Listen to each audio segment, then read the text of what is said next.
Ravi de vous retrouver, fidèles téléspectateurs de Cherif la télévision, partout où vous nous regardez. Bonsoir à toutes et à tous. Bienvenue dans cette tranche d'actualité dominicale. Un seul titre. Lancement officiel du Fonds de solidarité de la presse, en abrégé Fonso Presse, à suivre dès le début de cette édition. Voici pour le sommaire. À l'instant, je vous l'annonçais dans le titre à l'occasion de la semaine, donc lancement officiel du Fonds de solidarité de la presse, Fonso Presse, ce samedi 10 mai 2025 à la maison de la presse de Bamako, placé sous le haut parrainage de M. Issa Arsina Sissé, président du Forum des cadres et notabilités des régions du Nord et du Centre pour la paix et la stabilité au Mali. La cérémonie a enregistré la présence du président de la maison de la presse du Mali ainsi que des hautes personnalités du monde de la presse. On fait le point avec Madehawa Kebe et donc dans ce reportage. C'est désormais une réalité. Le Fonso Presse est lancé. Fonds de solidarité de la presse. C'est une aubaine pour les professionnels des médias qui font face aux défis socio-professionnels.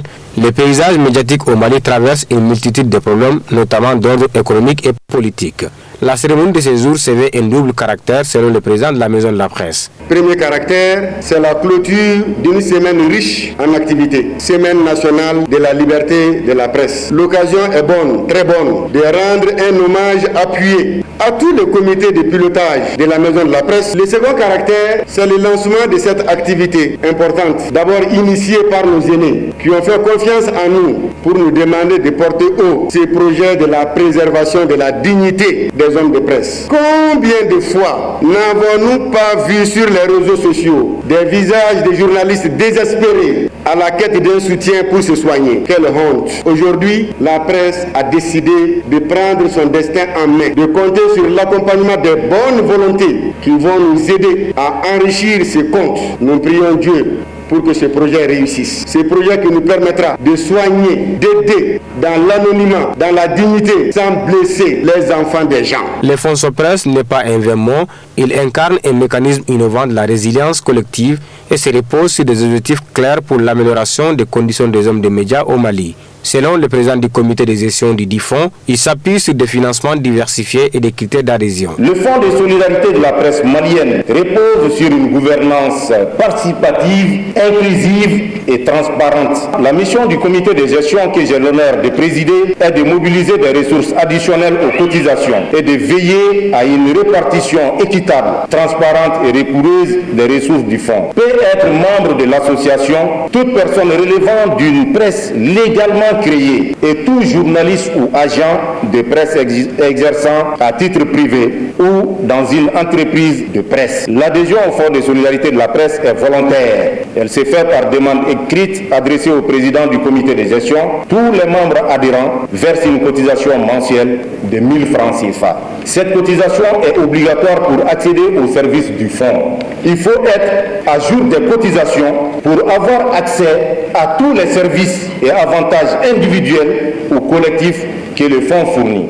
Ce lancement n'est pas une fin, mais un début. Ensemble, faisons de ces fonds un outil au service d'une presse qui élève notre société. Très ému pour le choix porté sur lui, le parrain de la cérémonie a exprimé sa satisfaction en remerciant les initiateurs pour l'honneur avant d'indiquer que ce fonds sera une force de solidarité pour les professionnels des médias. C'est en effet avec fierté que j'ai pris connaissance de la décision des initiateurs de ce fonds avec à leur tête mon cher frère Bassidi Kitouré de porter leur choix sur ma modeste personne comme parrain. J'ai accepté d'être parrain de cette cérémonie du lancement du Fonds de solidarité de la presse parce que je crois à la force de la solidarité. Il s'agit d'une main tendue, une main pour aider à traverser les tempêtes, mais aussi pour construire. Réinventer et innover, il doit servir à améliorer les conditions de vie des journalistes grâce à des aides d'urgence et un accès à la protection sociale. En tant que parrain de cette cérémonie, je prends l'engagement d'être à vos côtés autant que faire se peut. Tout comme l'ancien ministre Yaya Sangaré, la représentante de la HAC en lançant officiellement les fonds presse, ces deux personnalités ont tous fortement apprécié cette initiative avant de réitérer leur accompagnement pour la réussite et la pérennisation de ces fonds. Je commence d'abord par saluer l'initiative des initiateurs parce qu'on sent que c'était une forte demande de la presse. Donc au-delà de ça, je pense qu'il faudrait que la presse s'en approprie pour que ce soit vraiment un investissement à long terme. Et il ne faudrait pas également que ce soit des appuis ponctuels. Il faudrait s'inscrire dans la durée et faire en sorte que ce soit vraiment une prise en charge vraiment de l'ensemble, non seulement du métier, mais des hommes et des femmes qui travaillent dans ce métier-là. Parce que nous savons aujourd'hui que la presse a commencé dans un environnement très difficile et aujourd'hui, cette initiative peut faire en sorte que nous pouvons quand même protéger et le métier et les journalistes. Au nom du président de la HAC, M. Gaussou Koulibaly, remercier chaleureusement la presse cette action qu'elle a entreprise, c'est-à-dire le lancement d'un fonds de solidarité pour la presse. La HAC, elle aussi, a une mission d'appui pour la presse. C'est une mission qui est un peu méconnue, au détriment de la mission de régulation. Donc, je voudrais remercier très chaleureusement le président de la Maison de la Presse qui ne ménage aucun effort qu'on aille de l'avant. La cérémonie a pris fin par l'adhésion de plusieurs patrons de presse, suivie de la séance de bénédiction. Voilà, c'est une bouffée d'oxygène pour les journalistes du Mali. Autre actualité, ici à Bamako, à l'occasion de la Semaine nationale de la presse, l'association malienne des télévisions libres Matel a organisé une conférence de débat avec des promoteurs de télévision. Le journaliste malien face au défi de l'intelligence artificielle, information et désinformation en cette période de crise multidimensionnelle est le thème choisi pour cette conférence de débat. C'était ce vendredi 9 mai 2025 à la Maison de la Presse du Mali en commune 2 du district de Bamako. On fait le point avec Khadija Traoré et Boubacar Traoré.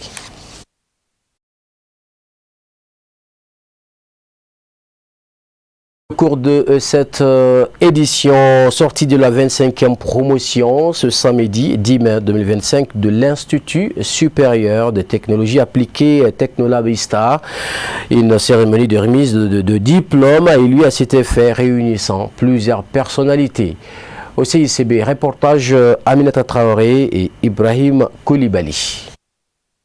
Créé le 18 mai 1998, l'Institut supérieur de technologie appliquée, Technolab Insta, est un institut privé de formation agréé et reconnu par le gouvernement malien pour la quasi-totalité de ses filières dans le domaine des technologies avancées. La présente cérémonie de remise de diplôme aux 450 étudiants en DUT, licence et master est placée sous le thème « Intégrité et l'excellence ». La cérémonie de remise des diplômes est généralement conçue comme une tradition et à Technolab elle est annuelle et donne l'opportunité de célébrer avec joie, légitime fierté, la réussite de fin de parcours de beaucoup de nos étudiants qui rejoignent ainsi le milieu professionnel ou le monde du travail tout simplement. Aux parents de remercier les responsables de l'établissement quant au choix porté sur sa modeste personne, avant de féliciter les récipiendaires pour le travail acharné. La vie est faite d'étapes et celle que viennent de franchir les diplômés récipiendaires aujourd'hui est l'une des plus importantes. Cette étape franchie les propulse vers le monde professionnel avec ses défis et ses exigences, avec ses contraintes et ses suggestions, mais aussi avec ses opportunités et ses moments de bonheur. Un réel plaisir pour les récipiendaires de recevoir leur diplôme après plusieurs années de dur labeur. Ils ont tenu à remercier le corps professoral et les parents pour leur encouragement sans faille. Notre 25e promotion s'inscrit dans une tradition d'excellence et c'est avec un profond respect que nous la plaçons sous le parrainage de Dr Moumouni Guindo, président de l'Office central de lutte contre l'enrichissement illicite. Son engagement au service de l'État, sa rigueur méthodique et son sens élevé de l'écoute font de lui un modèle vivant de l'intelligence publique au service du bien commun. Porter ce nom, le nom de Dr Moumouni Guindo, nous est à la fois aujourd'hui un honneur, un bonheur, mais également une responsabilité. Nous quittons ces amphithéâtres avec des certitudes méthodiques, mais aussi avec l'humilité d'apprendre encore dans les bureaux, sur les terrains et au cœur des défis collectifs. Aux représentants du ministre de l'Enseignement supérieur et de la Recherche scientifique de saluer et remercier l'établissement pour la bonne pratique de l'enseignement. Je peux vous assurer que le ministère de l'Enseignement supérieur et de la Recherche scientifique accorde un grand intérêt aux institutions d'enseignement supérieur privées, en ce sens qu'elles assurent une part très importante dans la formation des étudiants dans notre pays. Mesdames et messieurs, les filières dans lesquelles vous formez permettront assurément à notre pays d'avoir des ressources humaines répondant aux besoins de développement socio-économique du Mali. Aussi, il vous est demandé de mettre davantage l'accent sur la qualité de vos enseignements, comme l'exigent désormais les standards régionaux et internationaux. Auparavant, le représentant du maire de la commune 3 du district de Bamako avait donné le temps de la cérémonie. Prestation d'artistes, remise d'attestations de reconnaissance, d'honneur, de Chiwara et celle des récipiendaires ont magnifié la cérémonie. Dans un tout autre registre, le mouvement féminin Kokadje, sous l'égide de sa présidente d'honneur Haïdara Tante Aïcha Koulibaly, a initié à l'intention de ses membres une formation sur la saponification, regroupant plusieurs participantes venues de l'intérieur du pays. L'atelier s'est tenu du 8 au 10 mai 2025. Reportage Samira Sanogo et Nohum Kone.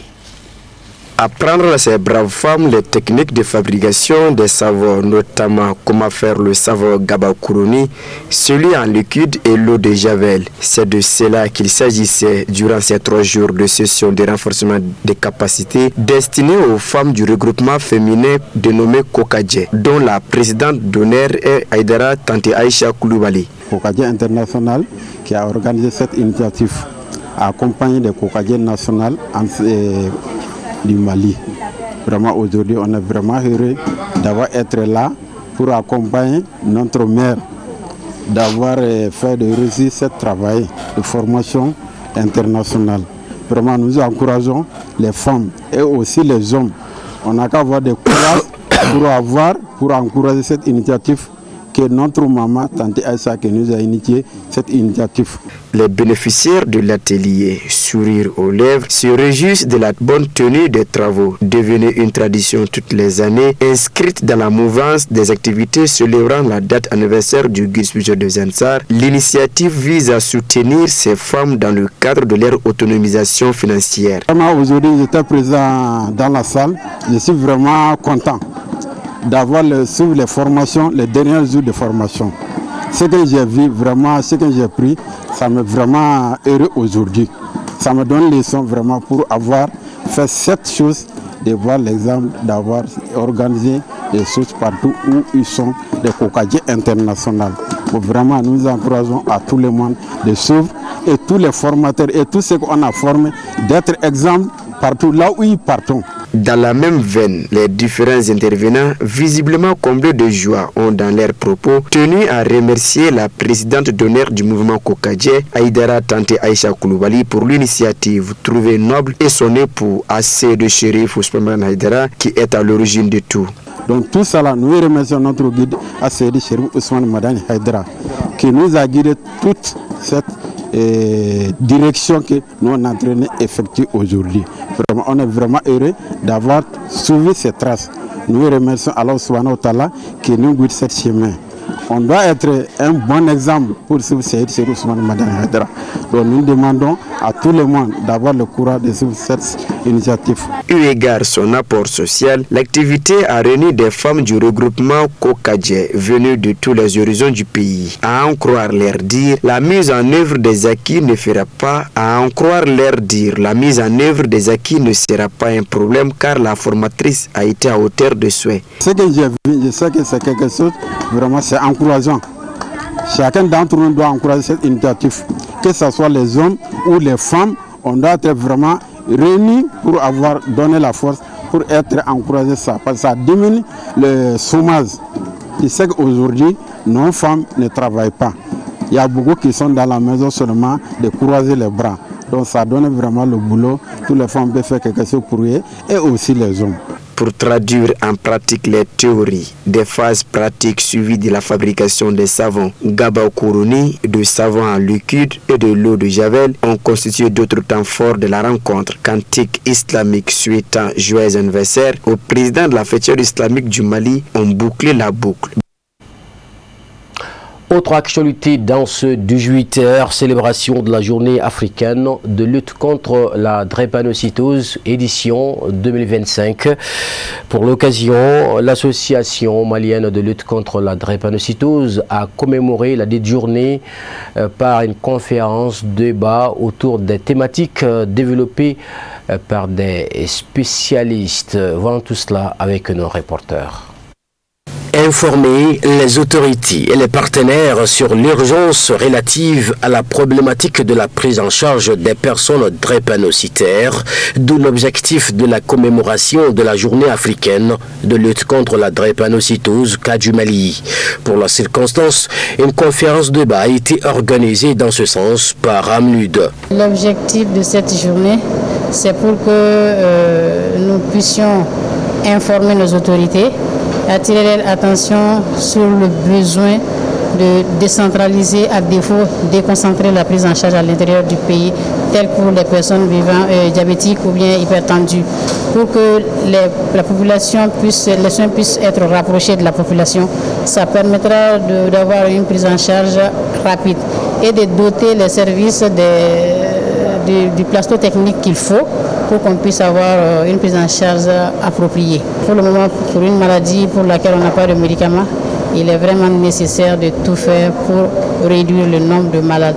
La drépanocytose est une maladie génétiquement transmissible des parents à l'homme. Les facteurs déclencheurs de cette maladie ont été expliqués par un hématologue. La drépanocytose, d'abord, c'est une maladie génétique qui est caractérisée par la présence de l'hémoglobine S. Donc, dans des situations d'hypoxie, manque d'oxygène, donc l'hémoglobine se polymérise. Et donc, ça va entraîner des manifestations qui sont les suivantes. Il y a les douleurs osseo-articulaires. Il y a aussi l'ébonisme qui va se manifester par l'anémie. Et souvent, il y a aussi les infections à répétition. Les facteurs pour la manifestation de cette maladie, il y a quand dans les situations d'hypoxie, donc un patient qui se trouve dans un coin où il y a manque d'oxygène ou qui fait chaud, ou il y a aussi des activités physiques intenses, et il y a aussi le stress, surtout chez les élèves ou les étudiants en période d'examen. Donc, et après ça, comme vous l'avez si bien dit, le mode de transmission, c'est une maladie génétique. Donc, forcément, il faut que le père soit un porteur du gène S et la maman est porteuse aussi du gène S. Donc, quand les deux parents sont porteurs du gène S, l'enfant va devenir un enfant drépanocytaire. À l'occasion de cette journée dédiée aux personnes vivant avec la drépanocytose, les acteurs qui composent l'association de lutte contre la drépanocytose ont appelé le gouvernement à faire face à leurs doléances, notamment la réduction des coûts de médicaments et l'extension des centres adéquats pour leur prise en charge. C'est une maladie qui touche, mais qui peut affecter tout le corps, de la tête aux pieds, et qui a des complications irréversibles. Et pour une maladie pour laquelle la prise en charge est au-delà du moyen du Malien moyen. C'est le seul appel qu'on est en train de lancer depuis des décennies. Nous demandons aux autorités de la transition que nous aussi, les drépanocytaires du Mali, nous voulons avoir notre place dans ce Mali. Pour la lutte contre la drépanocytose, il existe plusieurs types de prévention. Il s'agit entre autres la prévention primaire, donc qu'on ne doit pas avoir. Cette prévention commence à éviter des mariages entre les porteurs sains.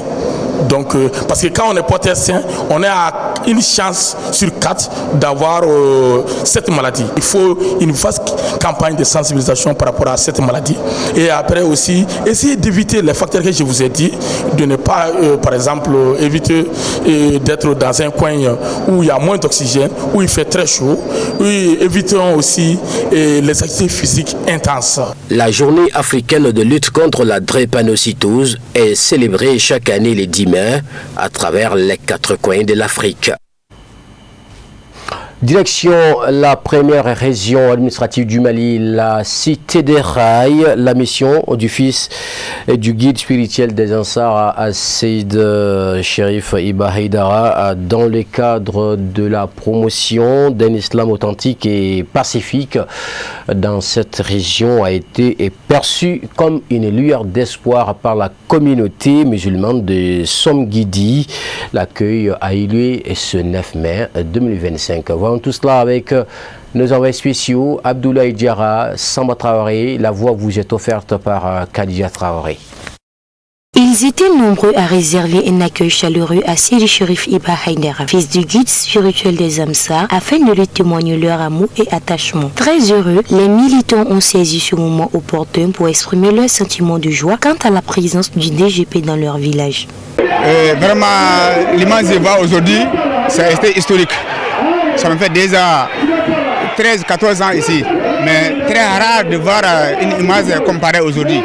Vraiment, c'est vraiment historique et je suis très ravi. Et je ne souhaite que ça ne soit pas une dernière fois.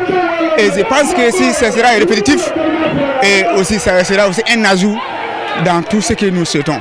A noter que Seyd Cherif Iba Haïdara a animé un prêche dans la dite localité où de nombreux participants ont prêté les 6 serments d'allégeance à la Bayatul Islamiyya.